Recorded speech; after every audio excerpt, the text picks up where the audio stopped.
Good evening, and welcome to Third Church of Christ Scientist. Let's begin the meeting with singing hymn number 349, 349. I'll read the third verse.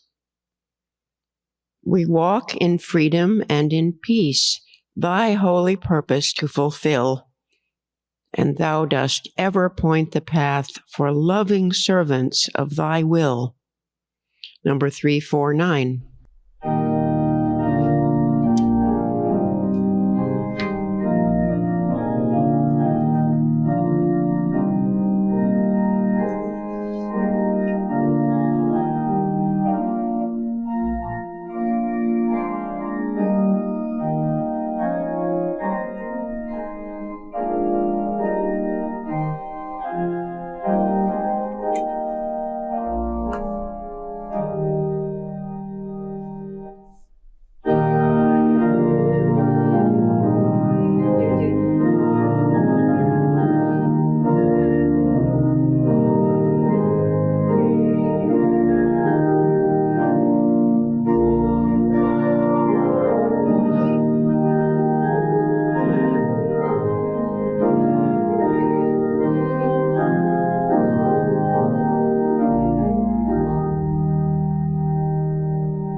I'll read from the Bible and from Science and Health with Key to the Scriptures by Mary Baker Eddy.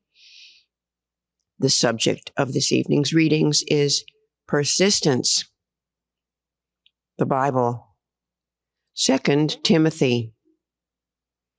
Continue thou in the things which thou hast learned and hast been assured of, knowing of whom thou hast learned them. Nehemiah. The words of Nehemiah, the son of Hakaliah. Hanani, one of my brethren, came, he and certain men of Judah. And I asked them concerning the Jews that had escaped, which were left of the captivity, and concerning Jerusalem. And they said unto me, the remnant that are left of the captivity there in the province are in great affliction and reproach. The wall of Jerusalem also is broken down, and the gates thereof are burned with fire. And it came to pass, when I heard these words, that I sat down and wept and mourned certain days, and fasted and prayed before the God of heaven, and said, I beseech thee, O Lord God of heaven, the great and terrible God, that keepeth covenant and mercy for them that love him and observe his commandments, let thine ear now be attentive, and thine eyes open, that thou mayest hear the prayer of thy servant, which I pray before thee now, day and night, for the children of Israel, thy servants. Now these are thy servants and thy people, whom thou hast redeemed by thy great power and by thy strong hand. O Lord, I beseech thee, let now thine ear be attentive to the prayer of thy servant and to the prayer of thy servants who desire to fear thy name.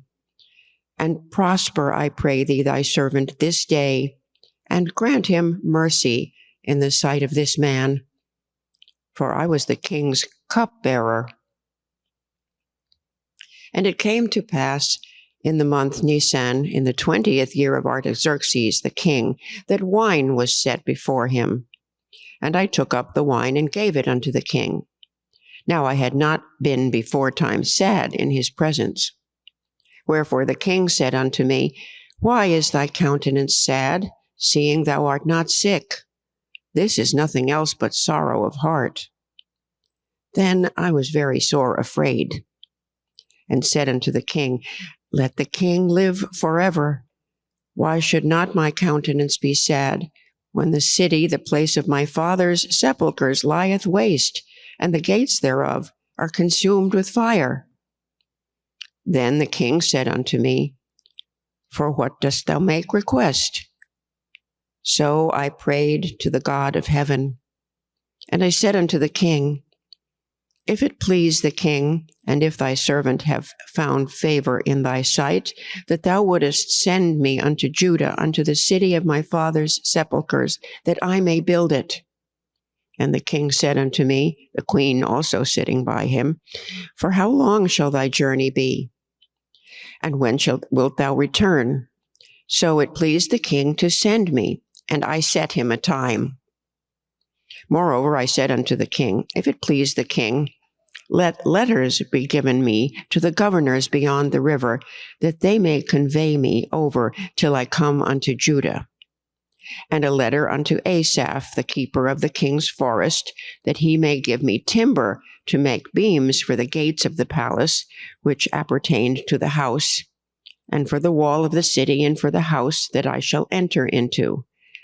And the king granted me, according to the good hand of my God upon me. Then I came to the governors beyond the river, and gave them the king's letters.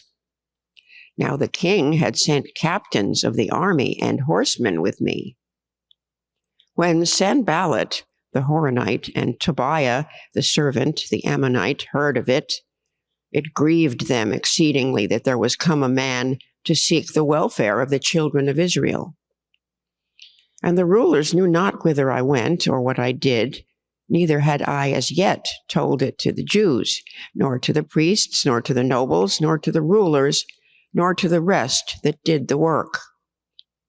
Then said I unto them, Ye see the distress that we are in, how Jerusalem lieth waste, and the gates thereof are burned with fire. Come, and let us build up the wall of Jerusalem, that we be no more a reproach. Then I told them of the hand of my God, which was good upon me, as also the king's words that he had spoken unto me.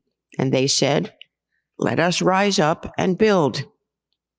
So they strengthened their hands for this good work.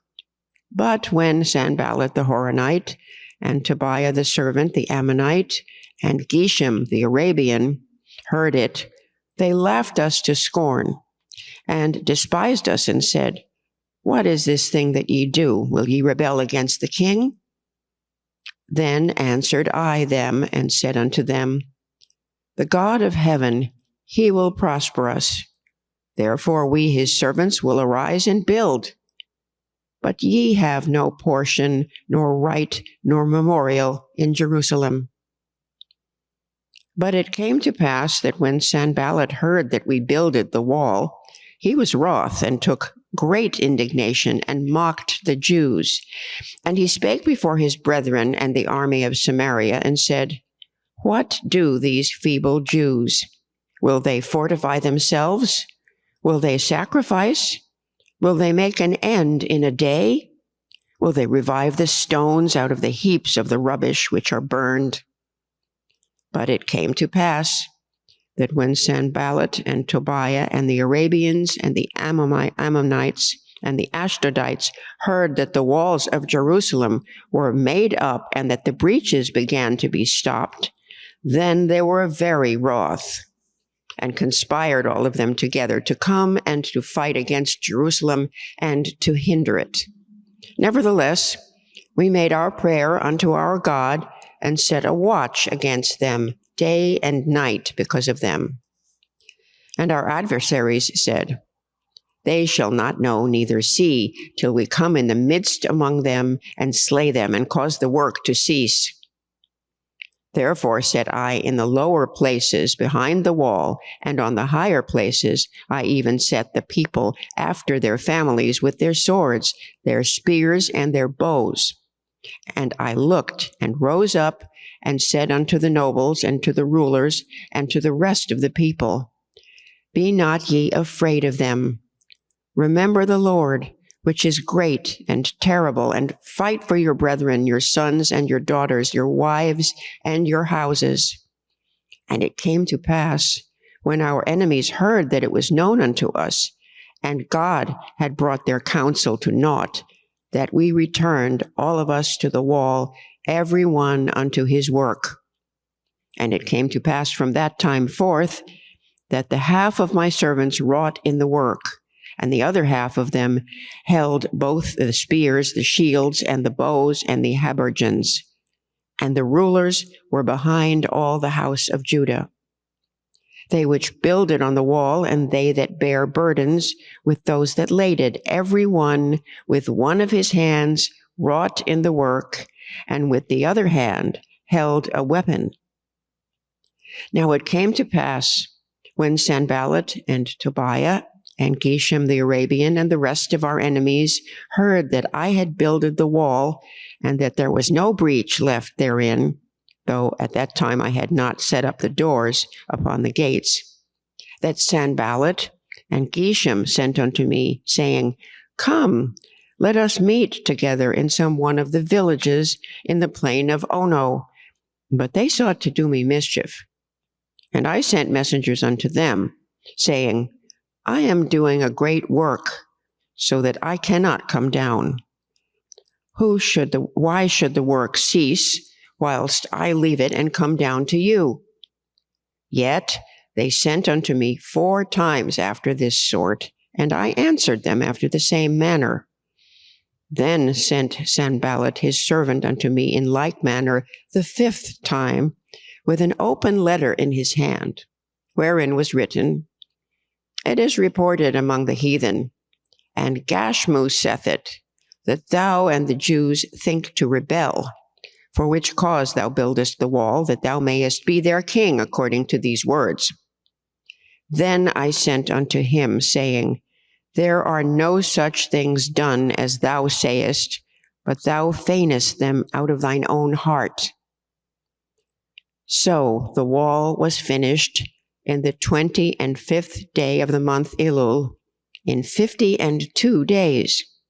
And it came to pass that when all our enemies heard thereof, and all the heathen that were about us saw these things, they were much cast down in their own eyes, for they perceived that this work was wrought of our God. Mark.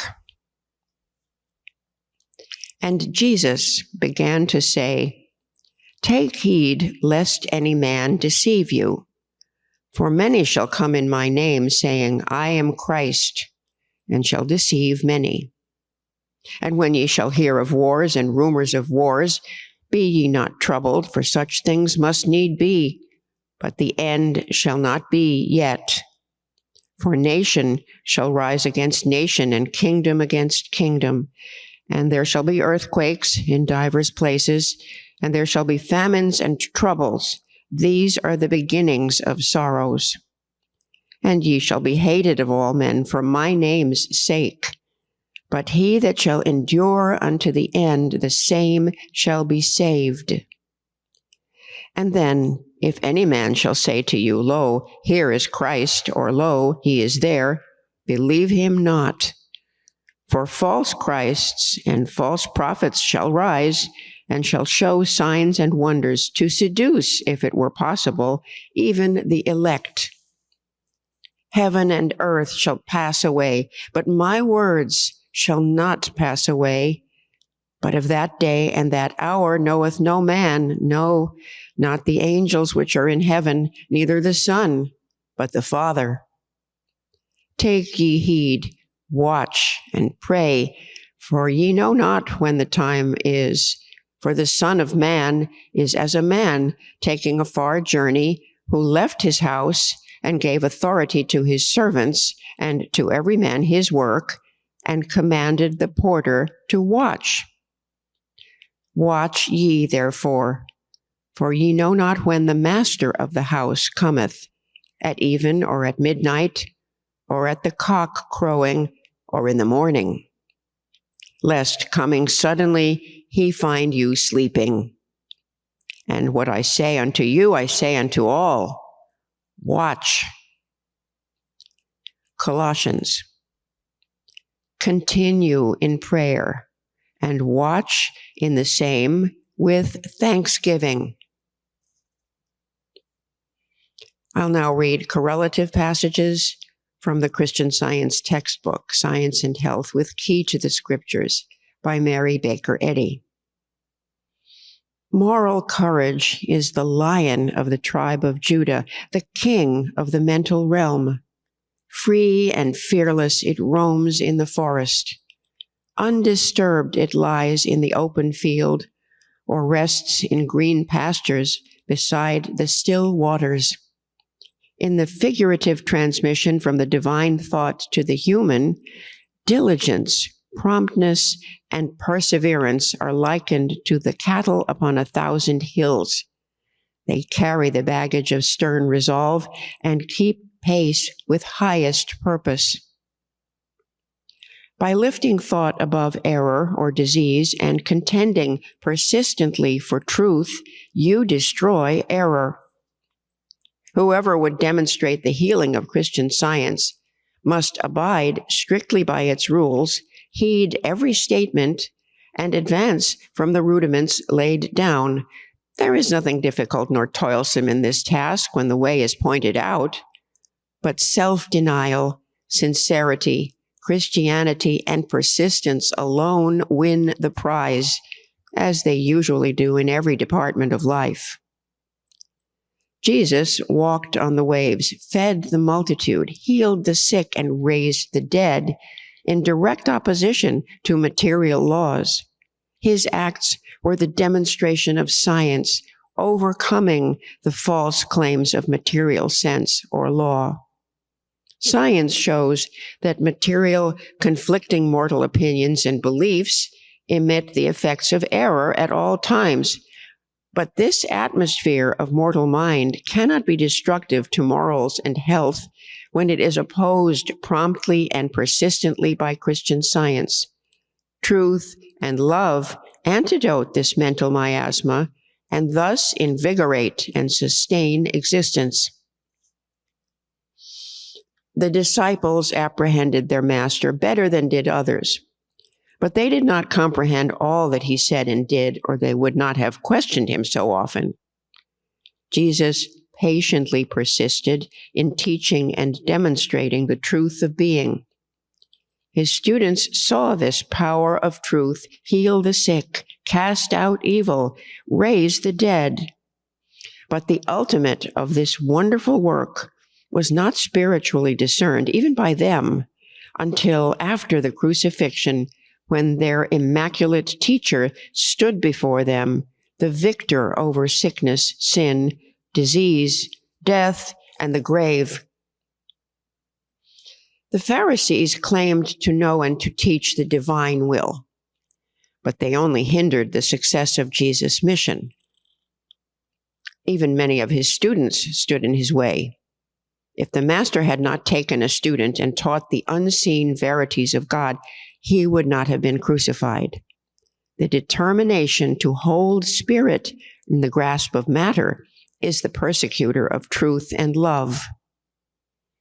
Our proportionate admission of the claims of good or of evil determines the harmony of our existence, our health, our longevity, and our Christianity. To have one God and avail yourself of the power of spirit, you must love God supremely. The flesh lusteth against the spirit. The flesh and spirit can no more unite in action than good can coincide with evil. It is not wise to take a halting and halfway position or expect to work equally with spirit and matter, truth and error. There is but one way, namely God and his idea, which leads to spiritual being. The scientific government of the body must be attained through the divine mind.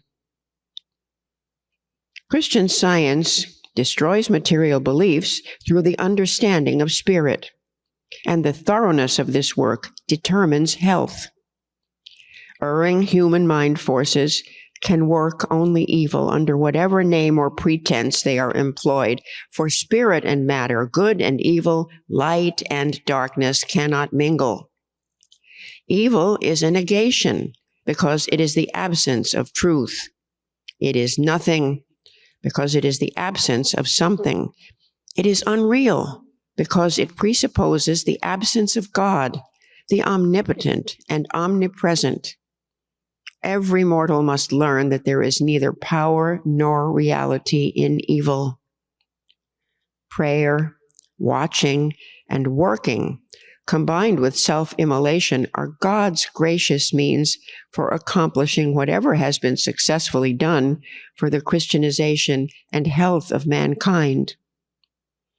Thoughts unspoken are not unknown to the divine mind.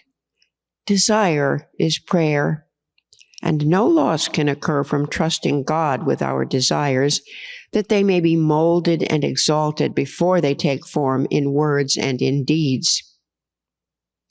We must resolve to take up the cross and go forth with honest hearts to work and watch for wisdom, truth, and love.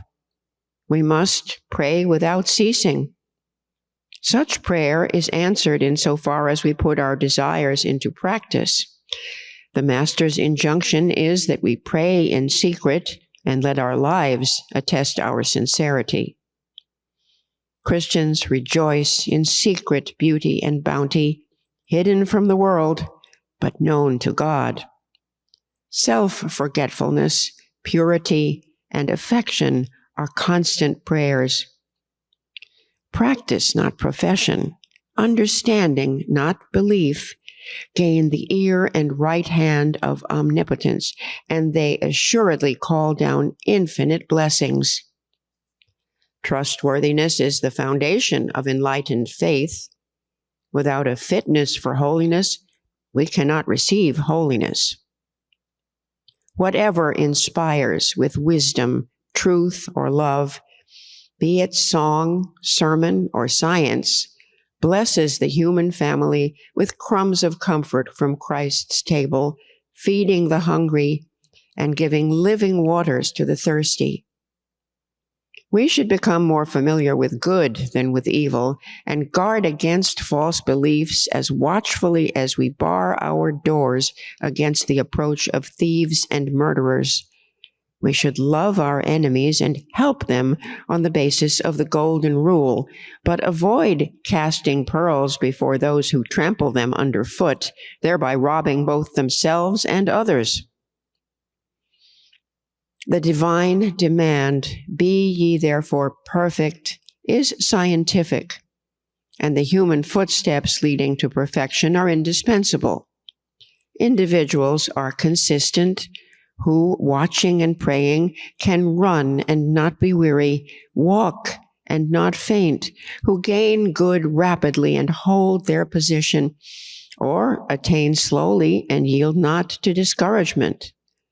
God requires perfection, but not until the battle between spirit and flesh is fought and the victory won. Love inspires, illumines, designates, and leads the way. Right motives give pinions to thought, and strength and freedom to speech and action. Wait patiently for divine love to move upon the waters of mortal mind and form the perfect concept. Patience must have her perfect work. A Christian Scientist occupies the place at this period of which Jesus spoke to his disciples when he said, Ye are the salt of the earth. Ye are the light of the world. A city that is set on an hill cannot be hid. Let us watch, work, and pray that this salt lose not its saltness, and that this light be not hid, but radiate and glow into noontide glory. And we solemnly promise to watch and pray for that mind to be in us, which was also in Christ Jesus, to do unto others as we would have them do unto us, and to be merciful, just, and pure.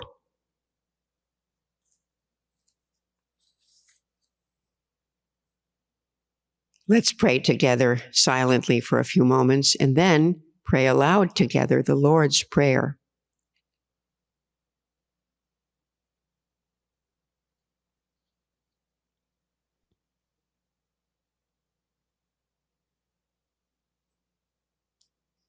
Our Father, which art in heaven, hallowed be thy name. Thy kingdom come. Thy will be done in earth as it is in heaven. Give us this day our daily bread, and forgive us our debts as we forgive our debtors. And lead us not into temptation, but deliver us from evil. For thine is the kingdom, and the power, and the glory, forever. Let's sing hymn number 290, 290. Press on, ye sons of light, untiring in your holy fight, still treading each temptation down, and battling for a higher crown. Number 290.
This church is a branch of the Mother Church, the First Church of Christ Scientist in Boston, Massachusetts. We hold Sunday services at 11 a.m. and Wednesday testimony meetings at 7:30 p.m. We also have services in Spanish, Sundays at 12 noon and Wednesdays at 6:30 p.m.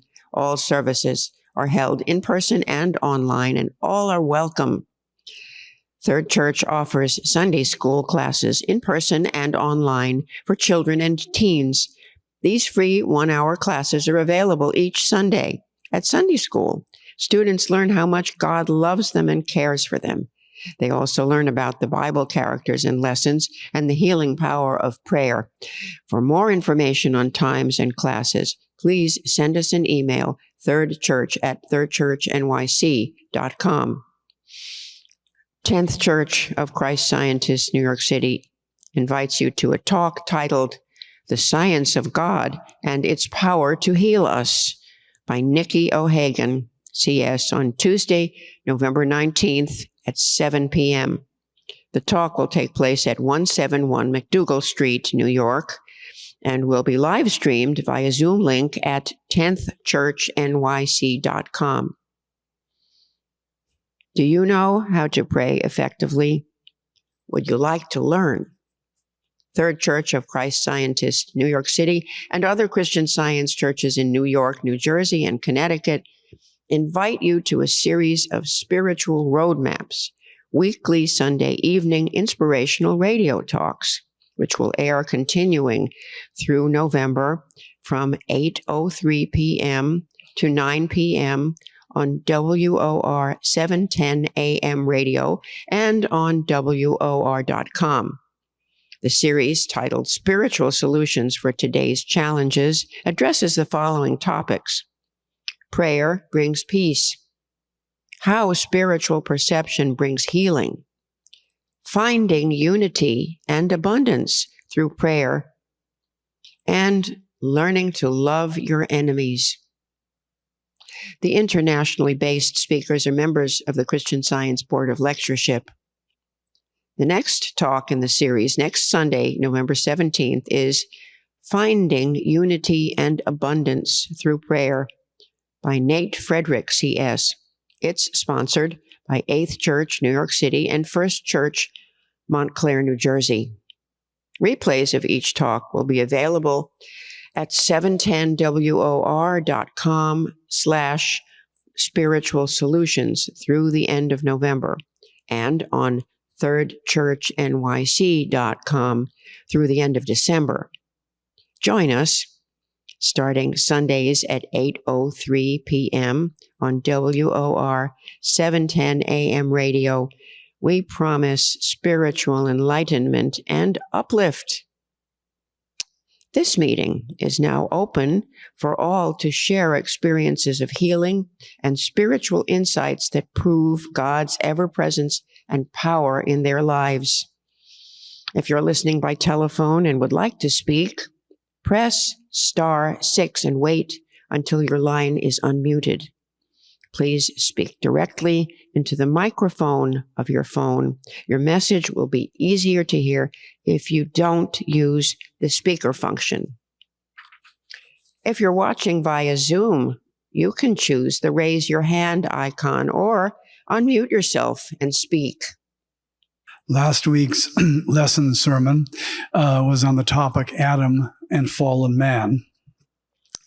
And I am still thinking about some of the implications and instructions of that topic. It's been said that no great work of literature yields up its secrets with one reading, and this is especially true of revealed religion. And last week it came to me that when handling or when reading the second chapter of Genesis, and I think Christian Science is alone in assigning that as an allegory, as an erroneous concept of creation. We often handle the serpent and Adam and Eve and disobedience and all that kind of thing. But I wondered if I should first handle the mist, because it's within the mist that went up from the earth that we find in almost a ridiculous science fiction kind of scenario, that God taking the dust and forming a man out of that dust, and then at some point opening up his torso and taking a rib and then creating a woman out of that.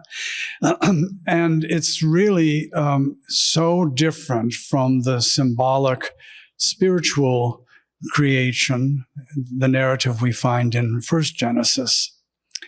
And so as I was thinking about the mist, mystery, mystification, mysticism, all of which are antipodes of scientific spiritual creation, of Christian Science, divine science, I was led to page 205 in Science and Health, to that very familiar citation, befogged in error.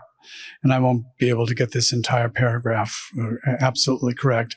The error of believing that matter can be intelligent for good or evil. We catch clear glimpses of God only as the mist disperses. And the mist disperses, and we find the reality and supremacy of good and the nothingness and unreality of evil. I may not have that part correct, absolutely correct. And as we look at the Bible, we see, of course, a golden thread that moves from Second Genesis through to the prophets, and then, of course, to Jesus and his disciples, St. Paul, etc. The mist is illusion. And Mrs. Eddy often says, I started a research project, and I didn't get very far, but on illusion. Sin, disease, and death are illusion. And that seems difficult to accept when you're not feeling well, that it's an illusion. It has nothing to do with you. It has no reality. It has no place. It has no purpose. It has no power. It has no law, no creator. It's the illusion of a creation that took place within a heavy mist. And so I'm enjoying working with that citation on page 205 and trying to really understand more clearly that first Genesis it's symbolic, to be sure, symbolic and spiritual, and it is the basis of healing. And second Genesis is the basis, it gives us what we need to pray against. Thank you for your reading. Thank you. Thank you very much, and for that previous testimony too. Thank you. And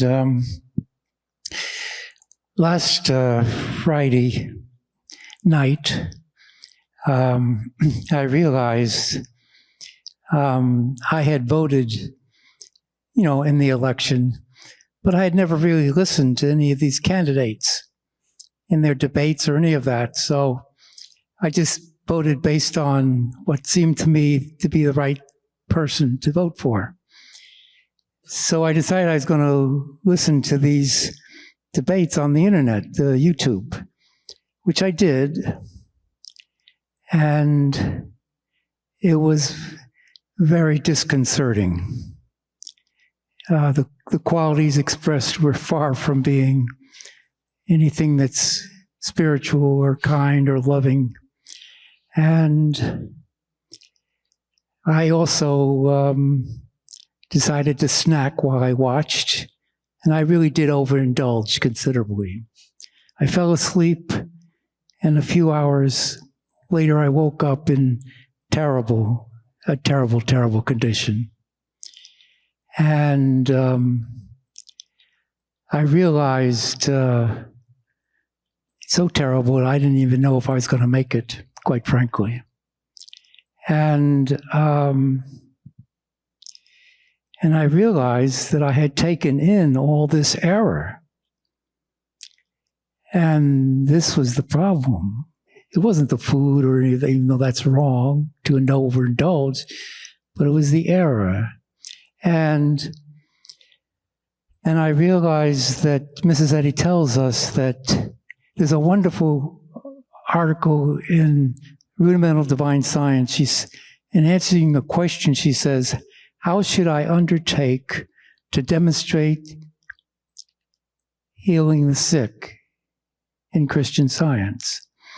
And it's a very good outline, very, not that short, but shorter than other things. And she says, you must feel and know that God alone governs and that his government is harmonious.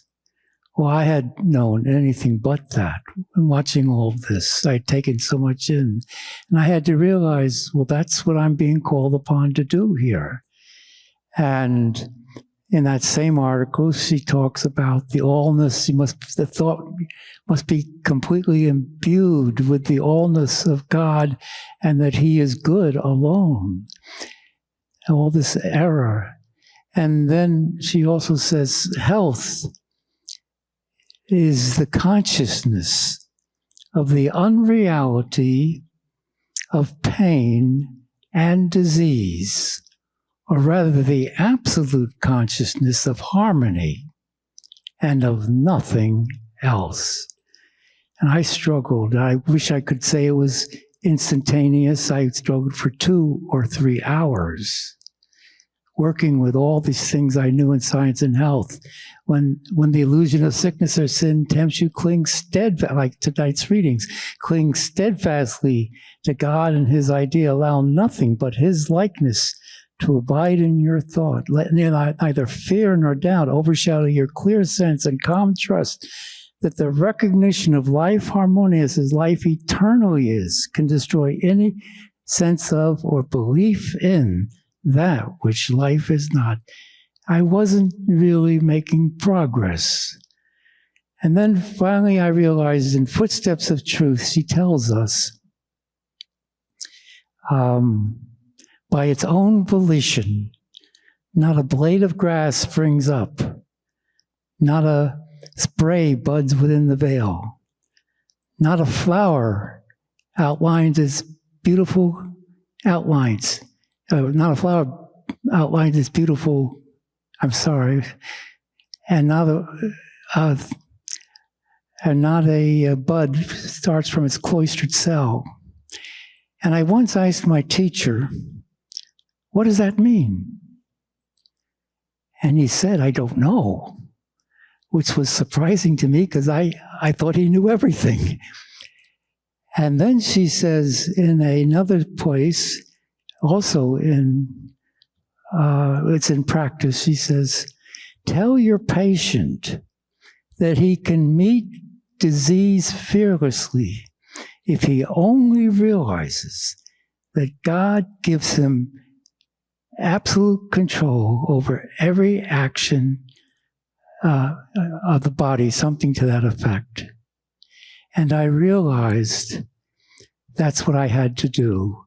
That God governed, yes, God, not by its own volition, not a flower unfolds its fair outlines, not a bud comes from its cloistered cell, that God is governing every part of my body, and it's governing it harmonious. The divine love gives me control over every physical action and condition. And I stayed with that, and that's the healing thought that led me through it and finally dissolved it. It took 2 or 3 hours, but I finally went back to sleep, woke up perfectly healed. I'm just so grateful for this wonderful truth that we have in Christian Science. It meets divine love, always has met, she says, and always will meet every human need. Thank you. Thank you. I just wanted to thank you for the readings. I love the Nehemiah story. There's so much in there.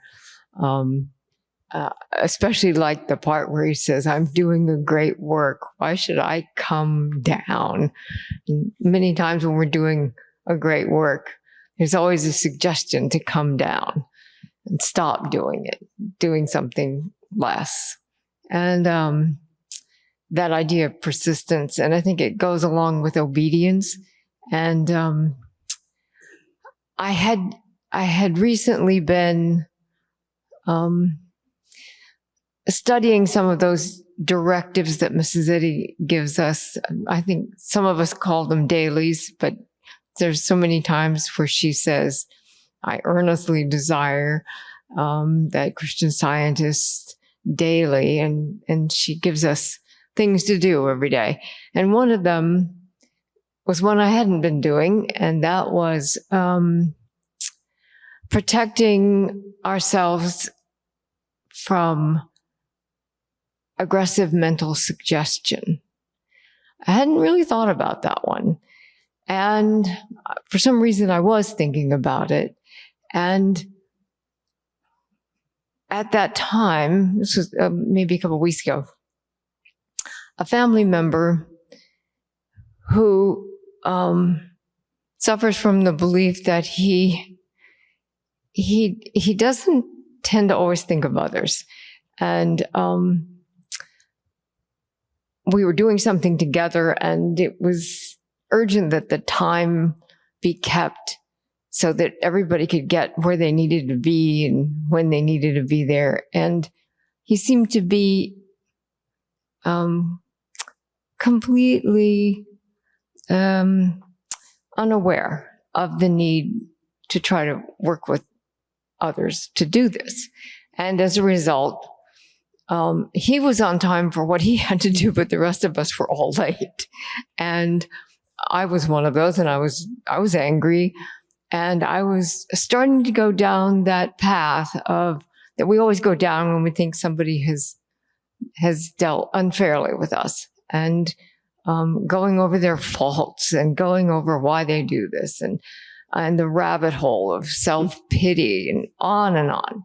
And then I just stopped and I thought, this is just an aggressive mental suggestion that this person could ever act like this, that he could be tempted with this aggressive mental suggestion that he could act like this, that it's all just unreal. I can just stop now. I don't have to go through any of this.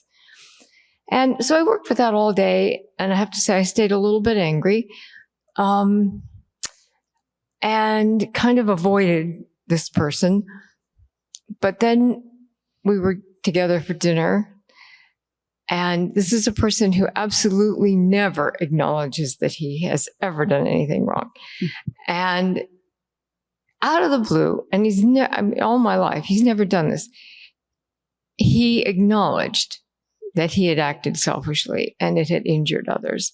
And he apologized. And it was the most amazing healing, because I had already stopped seeing that this could ever be true about him.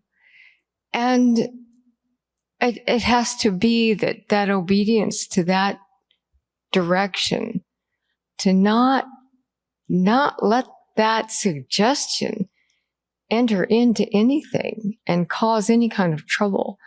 And I was already over it before he apologized. That was the best thing. And that was just icing on the cake. And so I've been working with that a lot more lately. Because there's always sand ballots out there. I love that sand ballot name. It makes me think of sandbag. You know, there's always those sandbaggers out there in the guise of suggestion. And I think I heard somebody say one time about error that error comes to you for life, and you give it the only life it has. And so I'm very grateful for your readings to be reminded about obedience and persistence. Very grateful for our leader, Mary Baker Eddy, and for this church. Thank you. Thank you.